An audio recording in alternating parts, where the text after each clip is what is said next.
ప్రేక్షకులకు నమస్కారం. భగవంతుడు మన మాట వినాలంటే, భగవంతుడు మనతోనే ఉండాలి అంటే ఏం చెయ్యాలి?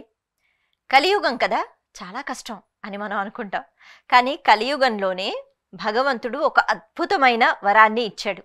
అదేంటి అంటే అప్పట్లో లాగా, అంటే ఆ యుగాలలో ఈ మహర్షి వెళ్ళి 100 సంవత్సరాలు తపస్సు చేశాడు, 1000 సంవత్సరాలు తపస్సు చేశాడు అని వింటూ ఉంటాం కదా.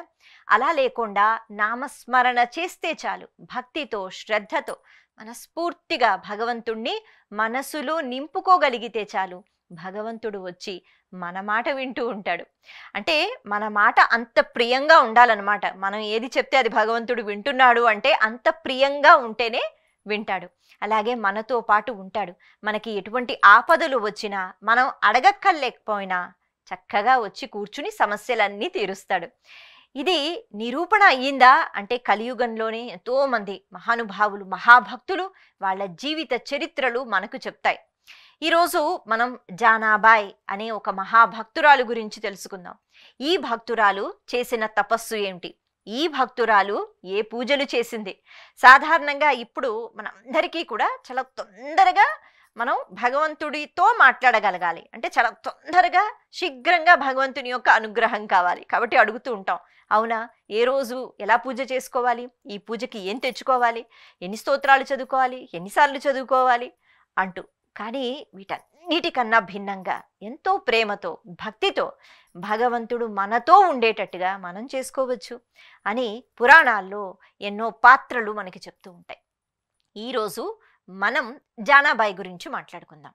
జానాబాయ్ అన్న వెంటనే, అసలు ఆ పేరు విన్న వెంటనే పండరీపురం గుర్తుకు వస్తుంది. అలాగే పాండురంగ స్వామి. పాండురంగ స్వామి ఒక విచిత్రమైన స్వరూపం, శ్రీ మహావిష్ణువుదే.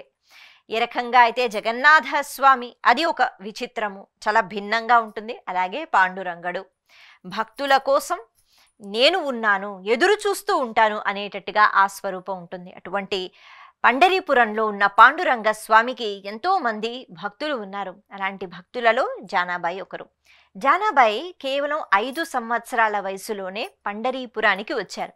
తల్లిదండ్రులు తీసుకుని వచ్చారు. వచ్చిన తర్వాత మొదటిసారిగా గర్భగుడిలో ఆ స్వరూపాన్ని చూసిన తర్వాత ఇంతకన్నా అందంగా ఏమైనా ఉంటుందా, ఇంతకన్నా ఆకర్షణీయంగా ఏమైనా ఉంటుందా? పిల్లలకి ఏది బాగా ఆకర్షణీయంగా అందంగా కనిపిస్తూ ఉంటుందో అది బాగా నచ్చుతుంది కదా. కాబట్టి అలా చూస్తున్నప్పుడు ఏదైనా బాగా విశేషంగా కనిపించినప్పుడు అది నాకు కావాలి అని కోరుకుంటారు. అలాగే 5 ఏళ్ల వయసులో, కేవలం 5 ఏళ్ల వయసులో ఆ ముగ్ధ మనోహర స్వరూపాన్ని చూసి పూర్తిగా తన మనసులో నింపుకుని, ఇక నేను ఇక్కడి నుంచి వెళ్ళను, నాకు ఈ రూపంతోనే నేను ఎప్పుడు ఉండిపోతాను అని అనుకుంది. అయితే అంత చిన్న వయసులో అంత వైరాగ్యము, అంత భక్తి కలగడం కూడా పూర్వజన్మలో చేసుకున్న సుకృతం. అటువంటి పుణ్యములు చేసుకోవాలి. అలాంటి పరమాత్ములు ఉంటారు, కాకపోతే వాళ్ళకి పూర్వజన్మ వాసనలు అనేవి కూడా ఉంటూ ఉంటాయి. అయితే ఈ పిల్ల ఆ భగవత్ స్వరూపాన్ని దర్శనం చేసుకున్న తర్వాత మనం అందరం ఆలయానికి వెళ్ళి అలా కాసేపు కూర్చుని వచ్చేస్తూ ఉంటాం కదా. అలా తల్లిదండ్రులు మళ్ళీ పద పద అంటూ ఉంటే నేను రాను రాను రాను అని అడవడం మొదలుపెట్టింది. సరే, చిన్నపిల్ల కదా, ఆ రోజు ఉండిపోయారు, ఆ మరుసటి రోజు ఉండిపోయారు. అప్పుడు ఆ అమ్మాయి చెప్తుందట, నేను రాను అంటే ఇక నేను రాను అమ్మ, నాకు ఇక్కడే బాగుంది కాబట్టి నేను ఇక్కడే ఉంటాను, మీరు ఉండాలి అని అనుకోకపోతే మీరు వెళ్ళిపోండి అని ఎంతో స్పష్టంగా మాట్లాడడం మొదలుపెట్టిందట. వాళ్ళు ఆశ్చర్యపోయారు, ఇదేంటిది అని. అయినా అంత చిన్న పాపని విడిచిపెట్టి ఎవరు వెళ్ళిపోతారు? కాకపోతే ఆమె మాట్లాడుతున్న మాటలు ఎలా ఉన్నాయి అంటే, ఇక్కడ చూసావు కదా పండరీపురంలో ఈ పాండురంగ స్వరూపం, మరి ఇతనే నాకు ఇప్పటి నుంచి తల్లి తండ్రి, అంటే పాండురంగడు తండ్రి, రుక్మిణీదేవి నాకు తల్లి, అందుకని తల్లి తండ్రి లేరు, నేను ఎలా ఉంటానని మీరు బెంగ పెట్టుకోవద్దు అంటూ తను పూర్తిగా ఆధ్యాత్మిక విషయాలు మాట్లాడుతూ ఉంటే తల్లిదండ్రికి కూడా ఇప్పటి వరకు లేని ఇన్ని మాటలు ఎలా వచ్చాయి అని వాళ్ళు కూడా ఆశ్చర్యపోయారు. నానా విధాలుగా చెప్పారు, భయపెట్టారు, బుజ్జగించారు, అయినా వినలేదు. ఒక మాట చెప్తుందట ఈ 5 ఏళ్ల వయసున్న పాప, అమ్మ మరి ఎలా అయినా కొన్ని సంవత్సరాల తర్వాత, అప్పట్లో చిన్నప్పుడే వివాహం చేసేవారు కదా, ఆ పిల్ల చూస్తూ ఉండేది. అంటే ఎలాగో నాకు వివాహం చేసేసి మీ ఇంట్లో పెట్టుకుంటారా, ఎలాగైనా నన్ను పంపించేస్తారు, ఎవరికో అప్పచెప్పేస్తారు, వాళ్ళు ఎలాంటి వాళ్ళో కూడా తెలియదు, అలాంటి వాళ్లతో పూర్తి జీవితాంతం ఉండమని పంపించేస్తారు కదా. మరి ఇక్కడ ఎలాంటి వాడు ఉన్నాడు? ఇక్కడ పాండురంగడు ఉన్నాడు. ఇంతకన్నా బాగా ఎవరైనా నన్ను చూసుకోగలుగుతారా? కాబట్టి జీవితాంతం నేను ఇక్కడే ఉంటానమ్మా అంటూ మాట్లాడుతూ ఉంటే వాళ్ళకి ఇక సమాధానం చెప్పడం వాళ్ళ వల్ల కాలేదు. సరే అని చెప్పి ఏమీ చెయ్యలేక ఆ పిల్లని అక్కడే విడిచిపెట్టేశారట. ఆ అమ్మాయి అక్కడే ఆ గుళ్ళో ఆ గుడి శుభ్రం చేసుకుంటూ చేతనైనన్ని పనులు చేసుకుంటూ అలా అక్కడే పెరిగింది. కొద్దిగా పెద్దయిన తర్వాత నామదేవుల వారు అక్కడ ఆ గుళ్ళో ఈ పిల్లని చూశారు. నామదేవులు అంటే ఆయన కూడా పాండురంగ స్వామి యొక్క భక్తుడు. ఆయన భక్తి ఎలా ఉంటుందంటే పాండురంగ పాండురంగ అని ఎప్పుడూ నామస్మరణ చేసుకుంటూ ఉంటారు. అలాగే పాండురంగ స్వామికి ఏది నివేదించకుండా ఆయన నీళ్లు కూడా తాగరు, అంత భక్తి అనమాట. అంటే మనం ఎందుకు ఇలా చెప్పుకుంటున్నాం, వాళ్ళ దినచర్య ఎలా ఉంటుంది అంటే వాళ్ళకంటే కుదిరింది అలా కూర్చుని పరమాత్మని స్మరించుకుంటారు, పాటలు రాసుకుంటారు, పాడుకుంటారు, మాకు పనులున్నాయి కదా అని మనం అనుకుంటాం. కాదు, వాళ్ళు ఏ పని చేసినా వాళ్ళ పనులు చేసుకుంటూ ఆ క్రమంలోనే ప్రతి పదార్థంలో భగవంతుణ్ణి చూసుకుంటూ నామము అన్నది బయటికి నోటి నుంచి మనం స్మరించలేకపోయినా మనసులో నామస్మరణ చేసుకుంటూ ఉండేవారు. ఎవ్వరికీ పని లేదు అందుకే కూర్చుని చేసుకునేవారు అన్నట్టుగా మాత్రం కాదు. అలా నామదేవులు వారు ఉంటూ ఉండేవారు.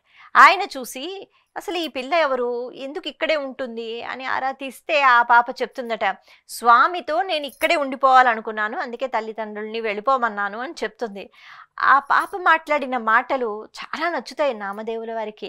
సరే అమ్మా, నువ్వు ఇక్కడెందుకు, నాతో పాటే రా, మా ఇంట్లోనే ఉండు అని చెప్పి అన్ని తీసుకుని వెళ్ళిపోతాడు. అయితే నామదేవుల వారు ఎంత మహాభక్తులో ఇంటికి వెళ్ళిన తర్వాత ఇంకా బాగా అర్థమవుతుంది జానాబాయికి. ఎందుకంటే నిత్యము నామదేవుల వారు అదే నామస్మరణలోనే ఉంటూ ఉండేవారు. సరే, ఈ అమ్మాయి రోజు ఆలయానికి రావడం, అక్కడ సేవలు చేసుకోవడం, వాళ్ళు ఏమన్నా ఇస్తే తినేయటం, మళ్ళీ నామదేవుల వారి ఇంటికి వచ్చేయటం, అక్కడే నామదేవుల వారి తల్లి కూడా చక్కగా చూసుకుంటూ ఉండేది కాబట్టి ఉంటూ ఉండేది. ఇప్పుడు ఎంత మనసులో పాండురంగ స్వామి యొక్క నామం అలవాటైపోయింది అంటే మనం ఇందాక చెప్పుకున్నాం, కలియుగంలో ఒక గొప్ప వరం ఉంది. కేవలం జానాబాయికే కాదు, నామదేవుల వారికే కాదు, మనందరికీ భక్తితో శ్రద్ధతో ఒక నామాన్ని పట్టుకొని, అది అంటే పాండురంగ స్వామియే కానవసరం లేదు, కృష్ణ అనుకున్నా, ఈశ్వర అనుకున్నా, వినాయక అనుకున్నా, ఏ పేరు పెట్టి పిలిచినా పరబ్రహ్మ స్వరూపం బ్రహ్మ పదార్థం ఒక్కటే. అలా స్మరించుకుంటే ప్రత్యేకించి ఏ కోరికలు మన మనసులోంచి రావు. భగవంతుడితో నేనున్నాను, భగవంతుడు నాతో ఉన్నాడు, ఇది చాలు అని అనుకుంటూ ఉంటాం. అటువంటి ఆనందాన్ని జానాబాయి పొందుతూ ఉండేది. ఇక జీవితానికి ఇంకో లక్ష్యం లేదు, నేను చనిపోయేంత వరకు పాండురంగ స్వామితోనే ఉంటాను అంతే, ఆ నామం స్మరించుకుంటూ అలా ఉంటూ ఉండేది. ఒకరోజు ఒక విచిత్రం జరిగింది. తాను ఇంట్లో ఉంది కదా, అర్ధరాత్రి వేళలో పెద్దగా వర్షం పడుతోందట. నామదేవుల వారు ఎక్కడుంటారు, పూరి గుడిసెలో ఉన్నారు. ఎంత పెద్ద వర్షము తుఫాను అంటే పైకప్పు పూర్తిగా ఎగిరిపోయింది, పాకలు కదా అవన్నీ ఎగిరిపోయాయిట. అటువంటి సమయంలో పాండురంగ స్వామి సుదర్శన చక్రాన్ని పంపించి అంటే ఈ మెరుపులు ఉరుములు ఇవన్నీ కొద్దిగా తగ్గేటట్టుగా చేసి మళ్ళీ ఆ ఇల్లు అంటే ఆ గుడిసె పూర్తిగా కుప్పకూలిపోకుండా అని ఏర్పాట్లు చేశారు. ఇంతేనా కాదు, ఆయన తలుచుకుంటే మళ్ళీ దాన్ని ఇలా అంటే ఏదో మాయ చేసి పూర్తిగా మార్చేయచ్చు, కానీ అలా చేయకుండా స్వయంగా తానే వచ్చి గుడిసె పైకప్పంతా ఊడిపోతే మళ్ళీ పెడతారు కదా, చక్కగా కట్టుకుంటారు కదా, అలాగా ఆయన ఆ ఆకులు అవన్నీ తెచ్చుకుని ఆ పైకెక్కి అవన్నీ మళ్ళీ కడుతున్నారట. అంత అవసరం స్వామికి ఉందా? స్వామి తలుచుకుంటే ఇంకొక పాక అన్నది ఏర్పాటవుతుంది, కానీ అలాంటి సేవలు చేస్తున్నారు. అర్ధరాత్రి వేళ విష్ణుమాయ అనుకోవాలి, ఇంత జరుగుతున్నా పైకప్పు ఊడిపోయింది, పడిపోయింది, స్వామి వారు వచ్చి సరిచేస్తున్నారు, ఎవరికి తెలియలేదు. నామదేవులు వారు పడుకున్నారు, తల్లిగారు పడుకున్నారు. అయితే జానాబాయి మాత్రం తెలిసింది, ఆమె ఒక్కసారి లేచి చూసిందట. అసలు మెరుపు లాంటి స్వరూపం, ఒక పెద్ద కాంతి వచ్చినట్టుగా స్వామి చక్కగా అవన్నీ కడుతున్నారు. కట్టేసి పూర్తయిపోయింది, ఆ పాకని సరిచేసేసారు, ఇప్పుడు దిగుతున్నారు, కిందకు వచ్చారు. జానాబాయి చూసి మురిసిపోయిందట, స్వామి నువ్వు ఇంత కష్టపడి నామదేవుల వారి ఈ కుటీరాన్ని నువ్వు రక్షించటానికి వచ్చావు, అది కాక నువ్వు కష్టపడి ఇక్కడ మళ్ళీ అన్నీ సరిచేస్తున్నావా, నువ్వు తలుచుకుంటే ఏమైనా చెయ్యగలవు కదా, ఇలా ఎందుకు చేసావు అని అడుగుతుందట. అడిగితే నామదేవుల వారు ఎప్పుడూ నన్నే స్మరించుకుంటూ ఉంటాడు, అంటే నేను లేని క్షణం ఎప్పుడూ ఉండదు. ప్రత్యేకంగా నామదేవులు ఏమైనా కోరుకున్నాడా ఎప్పుడైనా, స్వామి నాకు ఇంత బంగారం ఇవ్వు, ఇన్ని ఆస్తులు ఇవ్వు, లేకపోతే నన్ను ఎప్పుడూ కాపాడు, కోరుకోలేదు. కానీ ఎప్పుడూ నాతోనే ఉంటాడు, కాబట్టి నేను ఉండాలిగా, అందుకే నేనే స్వయంగా వచ్చి ఇవన్నీ సరిచేశాను అన్నారట పరమాత్మ. అయితే ఆ ప్రకాశం మామూలుగా ఉంటుందా? ఆ పూరే గుడిసెలో వచ్చి స్వామి నించున్నారు అంటే ఆ ప్రకాశం మామూలుగా ఉండదు. కాబట్టి నామదేవుల వారికి కూడా మెలకువ వచ్చింది. ఆయన లేచి చూశారు, పరమాత్మను చూశారు, మురిసిపోయారట. జానాబాయికి ఆ అదృష్టం కలిగింది, నామదేవుల వారికి. ఇద్దరూ సాష్టాంగ నమస్కారం చేసి మురిసిపోతున్నారు స్వామి వచ్చారు అని. అయితే ఇంతటితో ఆగలేదుగా స్వామి. స్వామి అంటారు, నాకు చాలా ఆకలేస్తోంది, జానాబాయి వండితే తినాలనుంది. అంటే ఇక్కడ నామదేవుల వారు ఎంత ఇష్టమో జానాబాయి అంటే అంత ఇష్టం. అందుకని వండితే తినాలనుంది, ఆకలేస్తోంది, ఏమైనా వండుతారా అని అడిగితే ఇద్దరు మురిసిపోయి జానాబాయి గబగబా వంటింట్లోకి వెళ్ళి దాన్ని ఏది వండగలుగుతుందో అది వండి తీసుకొచ్చి అక్కడ అన్ని ఏర్పాట్లు చేసింది. అయితే అర్ధరాత్రి వేళ కదా కూర్చున్నారు. ఎవరు అంటే నామదేవుల వారు అలాగే స్వామి వారిద్దరు కూర్చున్నారు, ఆకులు వేశారు, వడ్డిస్తున్నారు. జానాబాయి ఒక్కసారి వంటింట్లోకి వెళ్ళి అనుకుందట, ఏమి అదృష్టం కదా నామదేవుల వారికి, అంటే ఆయన్ని గురువుగా భావించేది, నాకు కూడా అదృష్టం ఉంటే బాగుండు కదా. అంటే అప్పట్లో స్త్రీలు ఏమిటంటే మగవాళ్ళకి వడ్డించి పిల్లలకి కూడా వడ్డించిన తర్వాత చివరికి తింటూ ఉండేవారు, అదే పద్ధతి.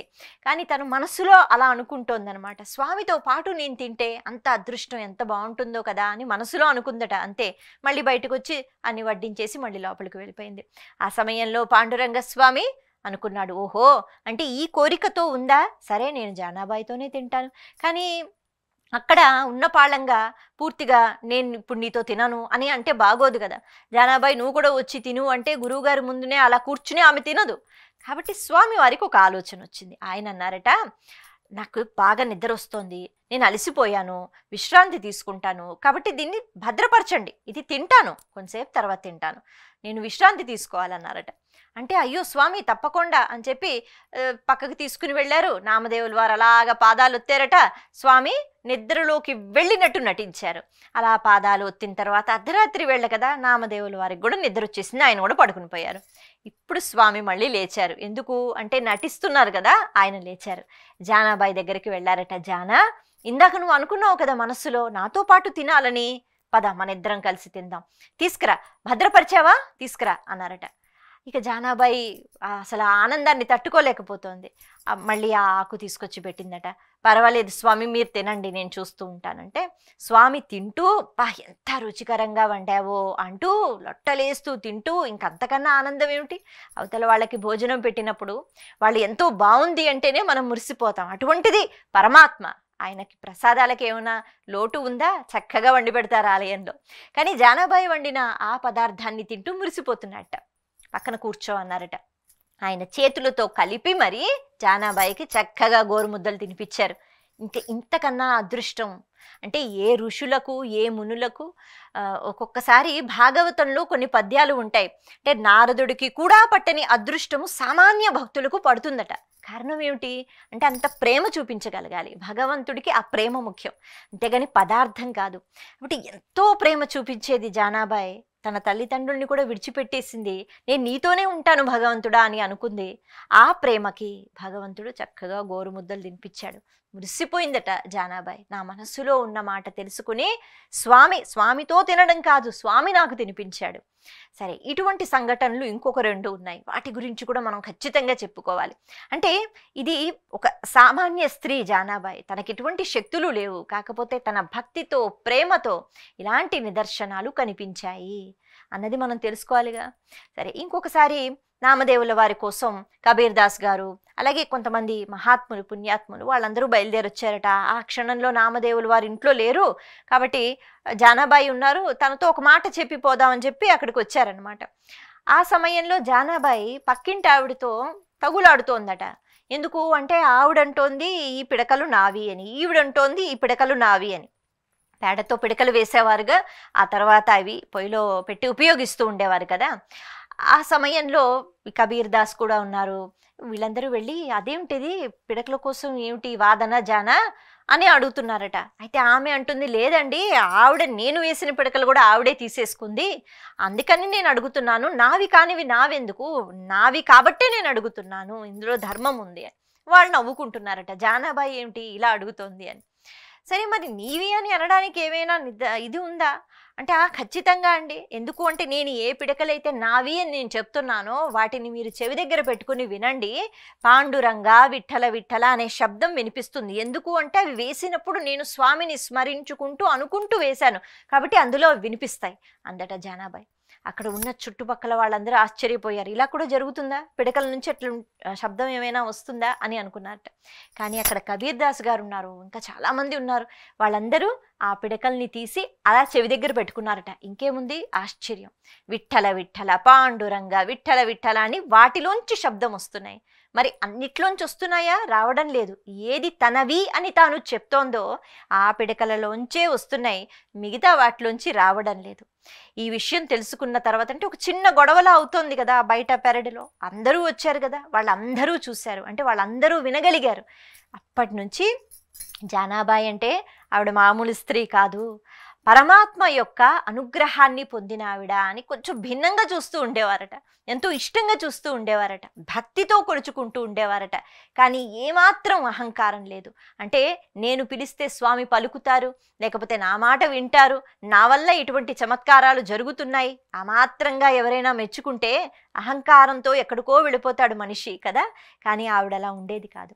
అయితే ఇలా జరుగుతున్న రోజుల్లో ఇంకొక విచిత్రమైన సంఘటన కూడా జరిగింది.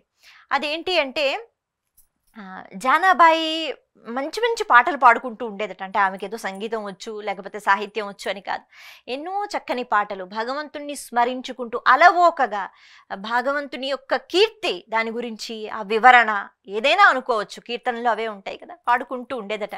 ఆ పాటలు వినడానికి స్వామివారు గర్భగుడిలోంచి వచ్చేస్తూ ఉండేవారనమాట.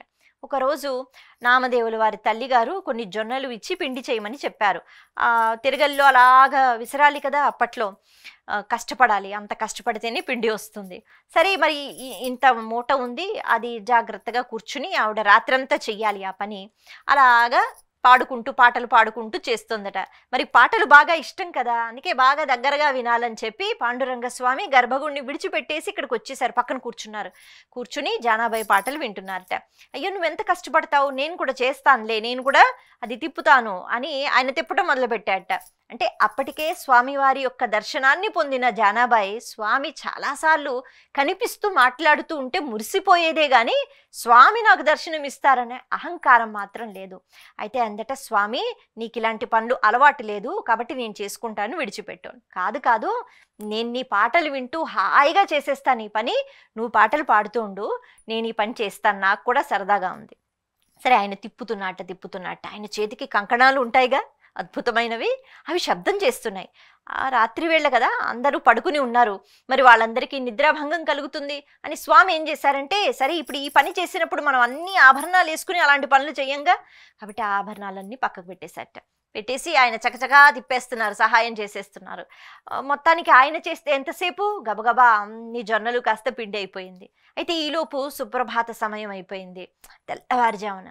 సరే నేను ఇంక వెళ్ళిపోవాలిగా అని చెప్పి ఆ ఆభరణాలు అక్కడే విడిచిపెట్టేసి అక్కడే పక్కన ఉన్న ఒక చిరిగిపోయిన బొంత, అంటే జానాబాయి కప్పుకుంటూ ఉండేది ఒక దుప్పటి అనుకోవచ్చు, అది చుట్టుకుని ఆయన వెళ్ళిపోయారట. ఏం చుట్టుకున్నారు, ఏం విడిచిపెట్టారు, జానాబాయికి ఏం తెలీదు, ఆమె అలాగ కీర్తనలు ఇంకా పాడుకుంటోంది, మురిసిపోతోంది. సరే ఈలోపు ఆయన గుళ్ళోకి వెళ్ళి చక్కగా మళ్ళీ నించుని పోయారు. అర్చక స్వాములు వచ్చారు, చూశారు.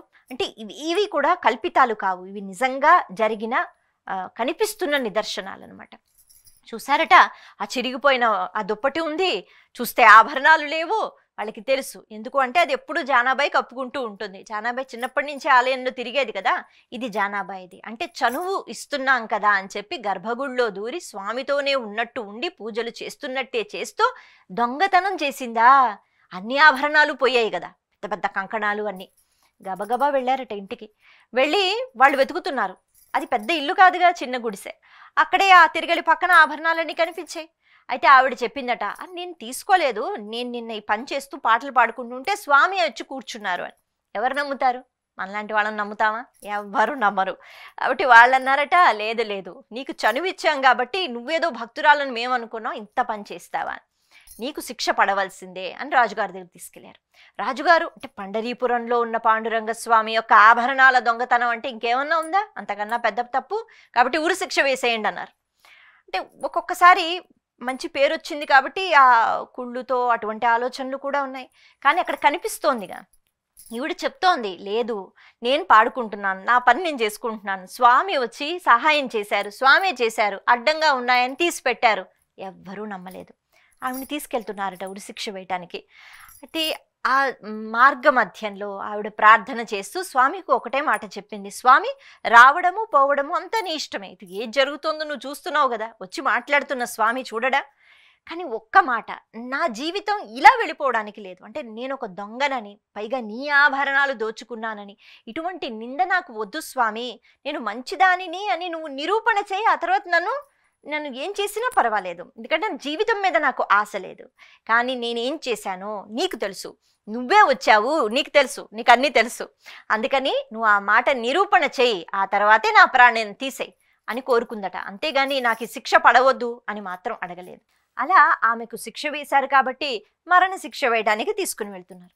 ఆ సమయంలో అంటే ఆ ఉరితాడు ఏదైతే ఉందో అది ఇక మెడకి వేస్తున్నారనమాట. అటువంటి సమయంలో కొంతమంది ఎవరైతే జానాబాయి గురించి తెలుసో వాళ్ళందరూ ఏడుస్తున్నారట, బాధపడుతున్నారట.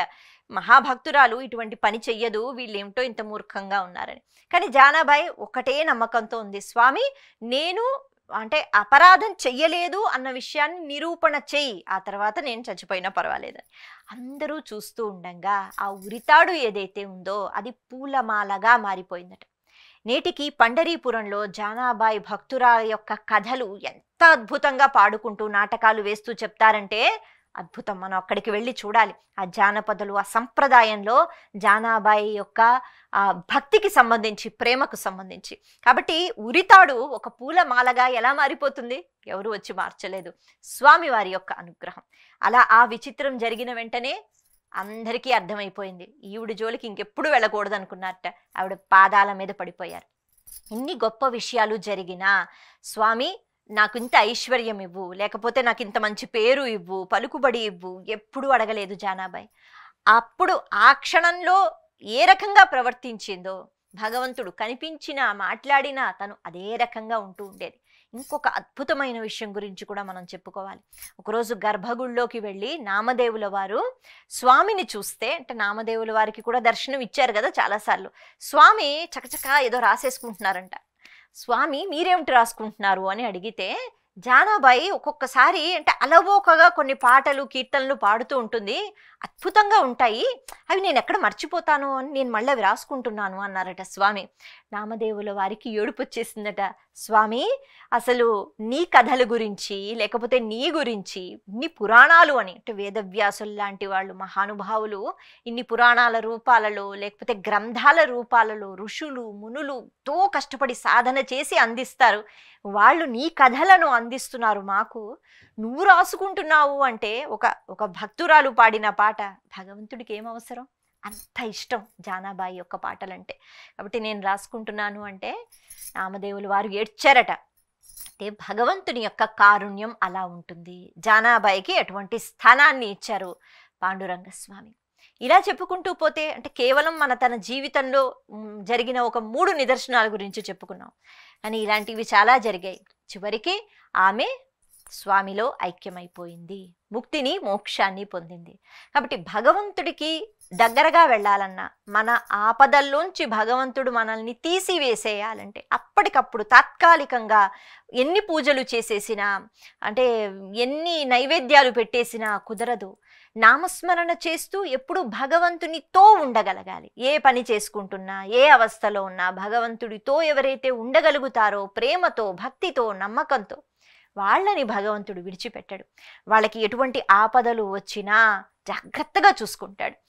అంతేకాకుండా చాలా ప్రేమగా చూసుకుంటాడు. మనకన్నా ఎక్కువగా భగవంతుడు మనల్ని ప్రేమిస్తాడు అన్న మాటకి ఈ జానాబాయి యొక్క జీవిత చరిత్ర నిదర్శనం. అటువంటి మహాభక్తురాల్ని ఈరోజు మనం స్మరించుకున్నాం పురాణ పాత్రలలో. నమస్తే.